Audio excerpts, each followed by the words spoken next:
계속해서 대구 경북 소식입니다. 토요일인 오늘 대구와 경북 지역은 대체로 맑고 포근한 날씨를 보였습니다.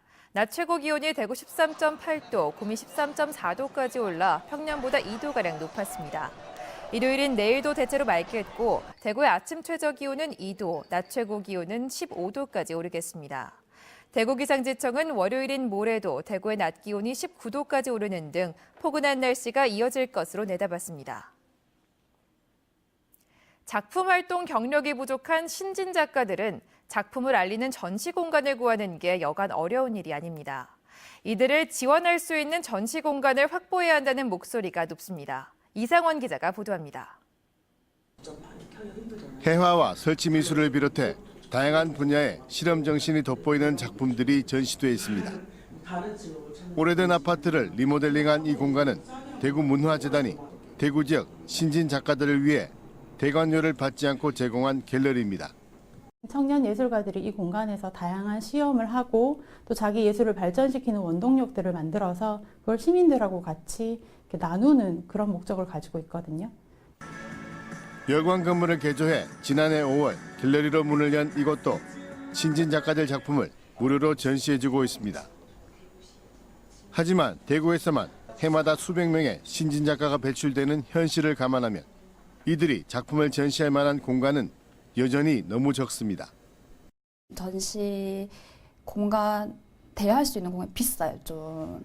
그래서 힘들죠, 그런 부분에 있어서. 근데 많이 생겨났으면 좋겠어요, 저희가. 2, 3년 전까지만 해도 대안공간이 몇 군데 있었는데 지금 조금씩 줄어들고 있고 결국은 여기서 활동을 하더라도 저희가 폭을 더 넓히기 위해서는 다른 지방으로 흩어질 수밖에 없는 지금 그런 상황이고요. 어느 분야든지 신세대와 젊은 피는 활기를 불어넣는 필수 요소. 신진 작가들을 위한 공간이 필요한 이유입니다. MBC 뉴스 이상원입니다. 오늘 대구 스타디움에서 열린 2018 KB 하나은행 K리그 대구FC의 홈 개막전에서 대구는 수원에게 0대2로 패했습니다.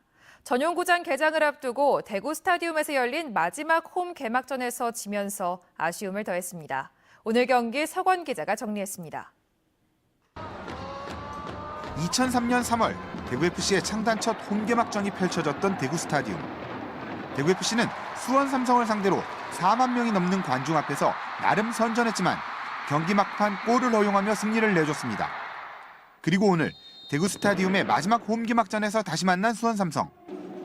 1만 3천여 관중과 국가대표팀 신태용 감독까지 함께 찾은 오늘 경기에서도 또 한 번 아픔을 맛봤습니다. 주전급 선수들이 빠진 수원을 상대로 전반 34분 페널티킥으로 선취골을 내준 대구FC. 후반 20분 임상엽에게 추가골을 허용합니다. 리그 개막 이후 2라운드까지 득점조차 올리지 못한 대구는 경기 막판 몇 차례 결정적 찬스도 있었지만 결정력 부족을 보이며 결국 0대2 개막 이후 2연패에 빠졌습니다. 중위권 이상의 성적을 예고했지만 리그 최하위에서 탈출하지 못한 대구FC. 오늘 전북을 상대로 첫 승을 신고한 인천과 만나는 다음 주말 원정도 쉽지 않을 전망입니다. MBC 뉴스 서건입니다. 오늘 오전 1시 31분쯤 포항시 북구 북쪽 11km 지역에서 규모 2.8의 지진이 발생했습니다. 진앙지의 지진 발생 깊이는 6km로 기상청은 지난해 11월 15일 발생한 5.4 지진의 98번째 여진으로 파악하고 있습니다.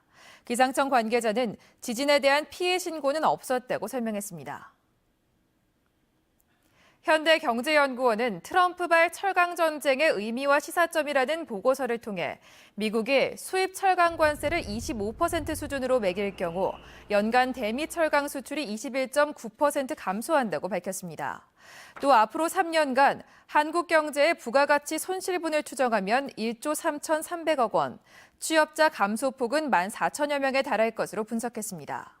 연구원은 주요 철강 수출국과의 공조로 보호 무역주의의 확산에 대응해서 철강 관세 부과가 글로벌 무역 전쟁으로 확대되는 것을 막아야 한다고 강조했습니다. 경북 기초의원 선거구 획정안이 경북도 의회에서 재조정될지 주목됩니다. 경북 기초의원 선거구 획정위원회는 기존 선거구에서 안동 2선거구, 영주 1선거구를 각각 2인에서 3인 선거구로 조정하는 수준에서 획정안을 결정했습니다. 하지만 안동과 영주를 비롯해 포항, 경주, 고령 등지의 지자체와 시군의회, 자유한국당에서 기존의 3인 선거구를 2인으로 더 나누자고 주장하고 있어 한국당이 절대 다수를 차지하는 도의회가 중대선거구제 역행하는 의결을 할 수도 있다는 우려가 나오고 있습니다. 지금까지 대구 경북 소식 전해드렸습니다. 고맙습니다.